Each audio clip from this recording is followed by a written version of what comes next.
Hallo, ek is Wouter Libbinge. Ek is 'n boer van Bethlehem.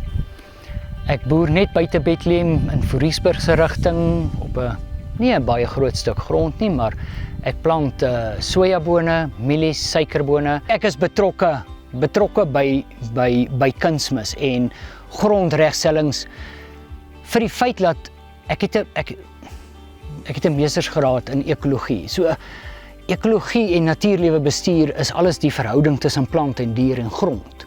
So dit is eintlik my passie en dit is hoekom ek baie graag wou betrokke gewees het om my kliënte te kan help om die beste wat ons moontlik kan teen die beste prys en die beste produkte te kan gebruik. Nanofos is nou 1 jaar aan die Suid-Afrikaanse publiek beskikbaar. Ons gebruik dit nou. Ons het al 'n redelike klompie tonne uitgegooi en goeder. So die prosesse moet nog volg, maar Nanofos is basies net 'n bietjie van 'n meer gekonsentreerde, sterker langfos as wat ons al baie jare gebruik. Hy het in die eerste plek het hy kalsium in. So ons hoef hom nie noodwendig te gebruik net wanneer ons bekalk ook nie. Ons kan hom enige tyd gebruik. As ons die kalsium in die ding maak is eintlik baie belangrik, want 'n haarwortel op 'n plant wat groei het kalsium nodig om te groei. Nou jou haarwortels is jou voedingsworteltjies. Nou die oomblik wat 'n voedingsworteltjie uit vry kalsium in die grond hardloop, hou hy op groei. So vry kalsium in die grond is alles. Dis krities belangrik. En dit is waar Nanofos, jy weet jy het fosfaat wat vir jou ten minste vir die volgende 3 jaar beskikbaar gaan wees en vrygestel gaan word. Nanofos dink ek het 24% kalsium in. So jy sit met vry kalsiums. Jy hoef nie te worry oor haarwortelontwikkeling, want jou kalsiums is daar. Al het jy 2 jaar terug bekalk en jy gooi jou Nanofos, is jou kalsiums nog steeds daar. Grond en 'n besepens is dieselfde.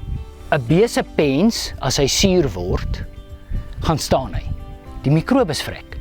Letterlik. Daai bese maag gaan staan. Dis hoekom ons in al ons lekke is daar voerkalk in om die bese maag te neutraliseer, want gesonde mikrobes werk op 'n hoë pH, nie op 'n lae pH nie. So hulle kan floreer. Soos met 'n bees sit ons irium in die lek om die mikrobes aan te jaag, laat hulle soveel as moontlik is, want hulle benut die irium om die materiaal, om die gras af te breek. Net so in die grond. Ons gooi kalk om ons gronde se pH te lig. Ons gooi fosfaat. Nanofos dis 'n soft rock. Dis 'n sagte rosfosfaat. So dit is nie 'n klipharde kristalklip wat fyn gekruis word en gebreek word nie. Hy is sag in sy vorm wat hy daar lê. Jy kan hom letterlik met 'n graaf gaan spit en fyn maak. So, hoe fyner en hoe sagter die rots is, hoe meer is sy opneembaarheid en sy beskikbaarheid in die land. En hoe makliker is die proses.